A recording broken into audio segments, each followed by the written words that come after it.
ოპოზიციური ალიანსის წევრებმა ბრიტანეთის ელჩთან შეხვედრაზე საქართველოში მიმდინარე პროცესებზე ისაუბრეს. განიხილეს სანქციები, ალიანსის ირგვლივ მიმდინარე პროცესები, მათი სამომავლო გეგმები და ქვეყნის განვითარების სამომავლო ხედვა.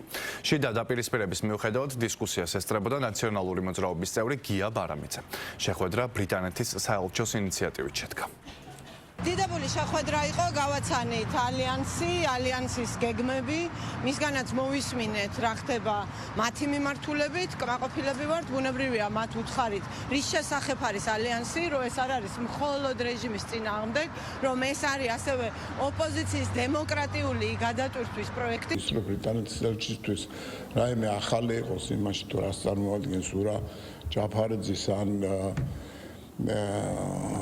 არ ვიცი ნებისმიერი მათგანის ან გვარამიას ან ბოკუჩავას პოზიცია ეს მისთვის ახალი არ არის. უბრალოდ კიდევ ერთხელ არის მოთხოვნა იმისა, რომ მეტი იყოს მხარდაჭერა, შეაგულიანონ ახალგაზრდები საზოგადოება იმისათვის, რომ ეს ექსტრემიზმის ცეცხლი არ ჩაქრეს. ძირითადად ამ თემაზე მიმდინარეობს როგორც წესი ლაპარაკი უცხოელ წარმომადგენლებთან და შედეგიც არ დააყოვნებს ხოლმე ან განცხადება გაისმის იქიდან ან თანხის მობილიზებაზეა ლაპარაკი.